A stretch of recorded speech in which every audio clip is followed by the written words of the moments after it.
आज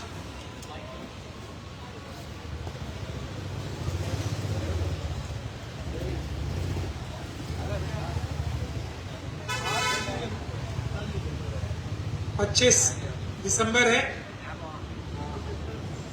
आज ईसा मसीह का जन्मदिन मनाया जाता है पूरी दुनिया में।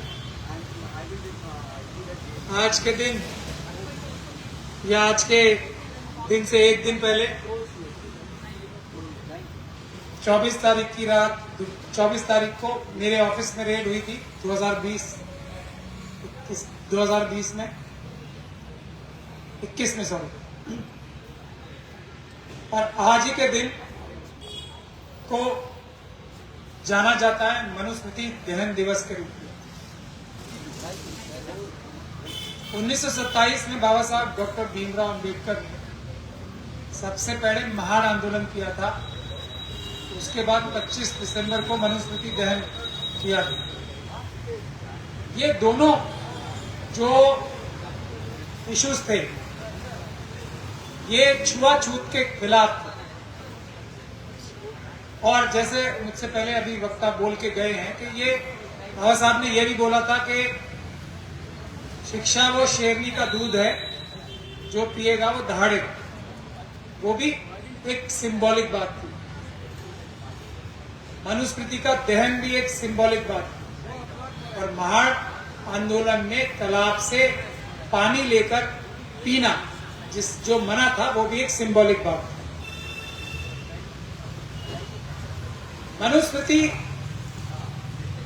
दहन के बाद बाबा साहब डॉक्टर भीमराव अंबेडकर ने जो मनुस्मृति में जो कॉन्सेप्ट माने जाते कि इंसान इंसान के बराबर नहीं, छुआछूत होती है, कुछ लोगों को पढ़ने की इजाजत नहीं, सारे देश के सारे समाज के जो रिसोर्सेज हैं उस पर मुट्ठी भर लोगों का कब्जा होना चाहिए, उनका अधिकार होना चाहिए और किसी का अधिकार ही नहीं होना चाहिए। ये सभी बातें बाबा साहब डॉक्टर भीमराव अंबेडकर ने भारत का संविधान बनाया अपने मुट्ठी भर साथियों के साथ। वो कॉन्सेप्चुअली ना ऊंच नीच को खत्म किया, छुआछूत को खत्म किया और गैर बराबरी को खत्म किया। इसीलिए 26 जनवरी जो है वो बड़े वाला मनुस्मृति दहन दिवस होना चाहिए। और आज जो है वो सिंबॉलिक। असली जो मनुस्मृति पे प्रहार हुआ वो 26 दिसंबर को हुआ, क्योंकि इस 26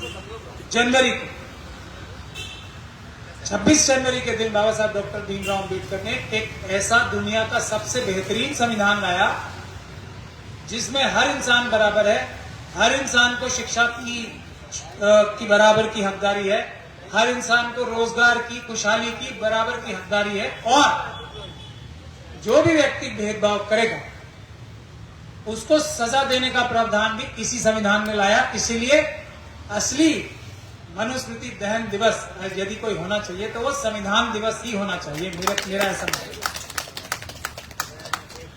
किसी एक ग्रंथ को जला देने से कुछ नहीं होता।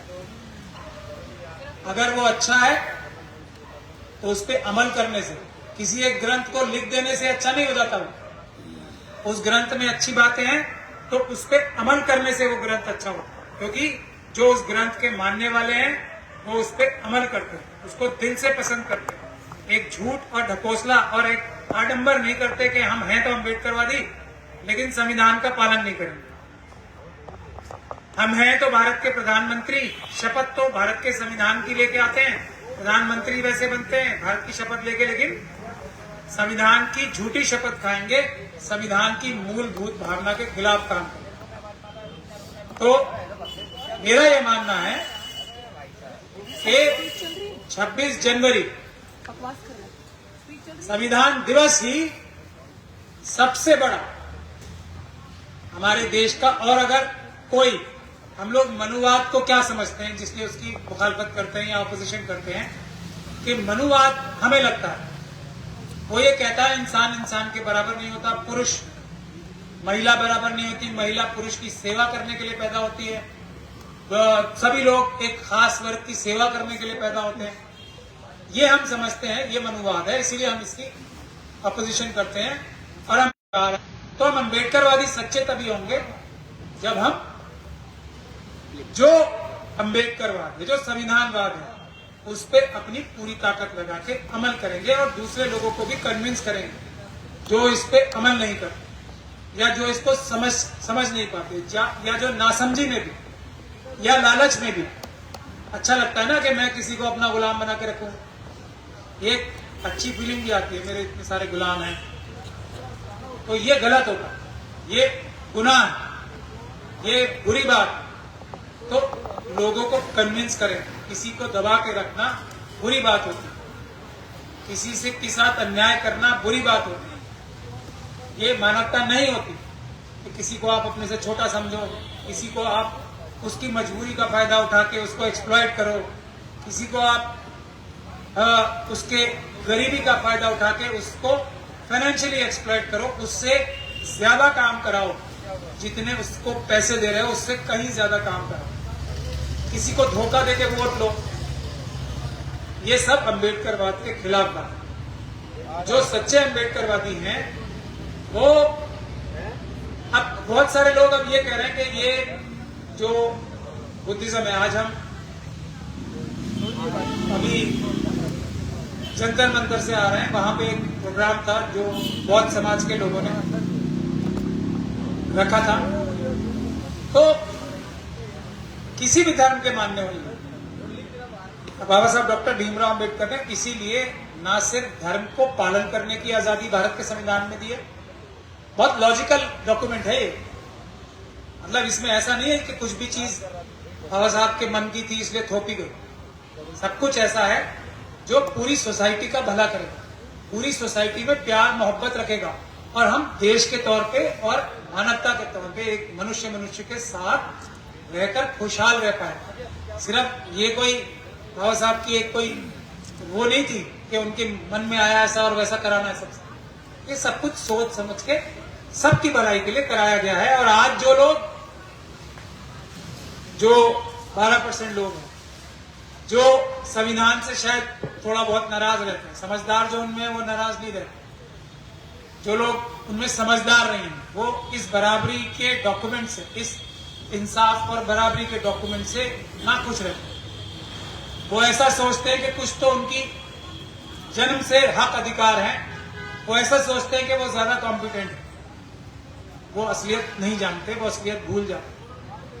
लेकिन एक टाइम ऐसा आएगा और वो जल्दी आएगा, क्योंकि डेमोक्रेसी है, SC ST OBC और माइनॉरिटी के लोग मिला के 88%। अभी बिहार के जो जनगणना हुई है जातिगत, उसने ये बताया एक समय ऐसा आएगा जब SC ST OBC और माइनॉरिटीज के लोगों की सरकार हो, तब आप लोग देखेंगे जो लोग ये 12% में आज अपने आप को मानते हैं, अगर वो अम्बेडकरवादी हैं तो वो कोई 12% नहीं है, कोई कुछ भी नहीं होता, फिर तो सब बराबर है।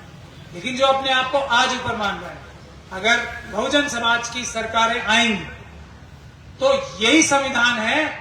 अगर कोई हम में से भी, हालांकि कोई अम्बेडकरवादी ऐसा कभी करेगा नहीं कि वो अन्याय करे, इंसान को इंसान के बराबर ना समझे, लेकिन अगर किसी से ऐसी गलती होगी तो यही संविधान है जिसको हाथ में लेकर ये 12% लोग अदालतों में जाएंगे, दरवाजे खटखटाएंगे उस समय के प्रधानमंत्री की, चीफ मिनिस्टर की, कि ये आप नहीं कर सकते, संविधान ये कहता है तो आपको यही करना पड़ेगा। ये है वो भारत का संविधान, हर एक व्यक्ति जो कमजोर है उसके काम आने वाला डॉक्यूमेंट है ये है भारत का संविधान। तो मैं यही कह रहा हूं कि आज ये बहुत, ये लोग बोलते हैं ये खतरे में है, वो खतरे में है, कुछ नहीं है ऐसा। आज बहुत समाज की मैं एक मीटिंग अटेंड करके आ रहा हूं, तो जो बौद्ध धर्म के मानने वाले, अगर देखिए सबसे अच्छा तरीका क्या होगा लोगों को बौद्ध धर्म की तरफ आकर्षित करने का। बौद्ध धर्म समाज के लोग जो हैं वो इतने अच्छे कार्य करें, सबके साथ इंसाफ बराबरी करें, गरीबों की आगे बढ़ के मदद करें, कोई किसी परेशानी में है तो जाके उनकी हेल्प करें, लोगों को नौकरी दिलवाने में, लोगों को बच्चों को पढ़ाने में, जिन जो अनपढ़ फैमिलीज है उसमें जाके पढ़ाने में अपने आप लोग अट्रैक्ट होंगे। तो ये कौन लोग हैं जो ये ऐसे काम कर रहे हैं? ये सबसे अच्छा तरीका है। अगर कोई लालच देके कोई किसी को किसी के धर्म में परिवर्तन कराता है या डर दिखाता तो वो बहुत टेम्पररी होता है। तो कुछ समय जाने के बाद अगर लालच होता है तो जब तक वो लालच जिंदा रहेगा तब तक लोग उस धर्म को मानेंगे, या डर होता है तो जब तक वो डर होता है, जब उस धर्म को मानते हैं। तो अगर किसी धर्म में ताकत है, इंसाफ, बराबरी की, सबको न्याय दिलाने की, तो उसके लोग अगर अपने धर्म का पालन ईमानदारी से करेंगे तो वो सबसे अच्छा तरीका है अपने धर्म को फैलाने का, मेरा ऐसा मानना है। और मैं आपके माध्यम से मैं यही कहता हूं कि संविधान की एक एक धारा को, ये बाबा साहब डॉक्टर भीमराव अंबेडकर की खास तौर पे जो पार्ट 3 है उसे ध्यान से पढ़ें, क्योंकि ये मूलभूत भावना बाबा साहब ने हमारा देश कैसे होगा आगे और हमारा देश कैसे दुनिया में सबसे ज्यादा अच्छा, ताकतवर और न्यायपूर्ण देश बनेगा, जिसमें सब लोग प्यार, मोहब्बत, खुशहाली से रहेंगे, उसको पार्ट 3 को जरूर आप सभी लोग पढ़ें। ये मेरी आपसे गुजारिश है। आज इस मनुस्मृति दहन दिवस के दिन आप लोग संविधान को अच्छे से पढ़ना शुरू करें। जय भीम, जय भारत, जय संविधान।